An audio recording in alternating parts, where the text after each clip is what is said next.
Madam, ഇപ്പോൾ ഈ government ഹോസ്പിറ്റലുകളിൽ ക്യാൻസറിനെതിരെയുള്ള വാക്സിൻ ഇറങ്ങിയിട്ടുണ്ടല്ലോ, അതിനെ പറ്റി ഒന്ന് പറഞ്ഞുതരാമോ? പറഞ്ഞുതരാലോ. ഇതെല്ലാവരും അറിയേണ്ട ഒരു കാര്യമാണ്. നമ്മുടെ സ്റ്റാഫുകളെ എല്ലാവരും ഒന്ന് വിളിച്ചോളൂ. ഫെബ്രുവരി 28 മുതൽ നമ്മുടെ ഗവൺമെൻറ് ഹോസ്പിറ്റലിൽ കിട്ടുന്ന HPV വാക്സിനെ കുറിച്ചിട്ട് നിങ്ങൾ കേട്ടിട്ടുണ്ടായിരുന്നോ? HPV വാക്സിൻ എന്ന് പറഞ്ഞാൽ ഹ്യൂമൻ പാപ്പിലോമ വൈറസ് വാക്സിൻ എന്ന് പറയും. ഹ്യൂമൻ പാപ്പിലോമ വൈറസ് എന്ന് പറഞ്ഞാൽ ഒരു വൈറസിൻ്റെ ഇൻഫെക്ഷൻ വന്നാൽ ചില ആളുകളിൽ സെർവൈക്കൽ ക്യാൻസർ ഉണ്ടാവാം. സെർവിക്സ് എന്ന് പറഞ്ഞാൽ നമ്മുടെ യൂട്രസിൻ്റെ താഴെ ഭാഗത്തുള്ള സ്ഥലമാണ്. സെർവൈക്കൽ ക്യാൻസർ ഉണ്ടാവാം, വജൈനൽ ക്യാൻസർ ഉണ്ടാവാം, അതുപോലെ വൾവൽ ക്യാൻസർ ഉണ്ടാവും. പിന്നെ അയനൽ ക്യാൻസറും നമ്മുടെ വായിൽ ഓറോഫാരിഞ്ചൽ ക്യാൻസറൊക്കെ വരാനുള്ള സാധ്യതയുണ്ട്. അതുപോലെ മെയിൽസിലാണെങ്കിൽ ഏനൽ ക്യാൻസർ വരാം, പെനിസിൽ ക്യാൻസർ വരാം, ഓറോഫാരിഞ്ചൽ ക്യാൻസറും വരാനുള്ള സാധ്യതയുണ്ട്.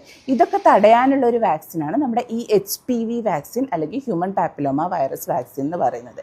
ഇത് നമ്മുടെ ഗവൺമെൻറ് ഇപ്പോൾ ഫ്രീ ആയിട്ട് കൊടുക്കുന്നത് 14 വയസ്സിനും 15 വയസ്സിനും ഇടയിലുള്ള പെൺകുട്ടികൾക്കാണ്. 14നും 15നും ഇടയ്ക്കുള്ള കുട്ടികൾക്ക് മാത്രമേ ഇത് കൊടുക്കാവൂ. ഗവൺമെൻറ് ഇപ്പോൾ കൊടുക്കുന്നത് 14 വയസ്സിനും 15 വയസ്സിനും ഇടയിലുള്ള പെൺകുട്ടികൾക്കാണ്. എന്നാൽ 9 വയസ്സ് മുതൽ 45 വയസ്സ് വരെയുള്ള പെൺകുട്ടികൾക്കും സ്ത്രീകൾക്കും ഒരുപോലെ എടുക്കാവുന്ന ഒരു വാക്സിനാണിത്. എത്രയും നേരത്തെ എടുക്കുന്നോ അത്രയും പ്രൊട്ടക്ഷൻ കൂടുന്നു മാത്രം. ഈ വാക്സിൻ ഫ്രീ ആയിട്ട് കൊടുക്കാൻ എന്താ കാരണം? സെർവൈക്കൽ ക്യാൻസർ എന്ന് പറയുന്നത് ഫീമെയിൽസിൽ കാണുന്ന സെക്കൻഡ് മോസ്റ്റ് കോമൺ ക്യാൻസർ ആണ്. നമ്മുടെ ബ്രസ്റ്റ് ക്യാൻസർ കഴിഞ്ഞാൽ സെക്കൻഡ് മോസ്റ്റ് കോമൺ ആയിട്ടുള്ള ക്യാൻസർ സെർവൈക്കൽ ക്യാൻസർ ആണ്.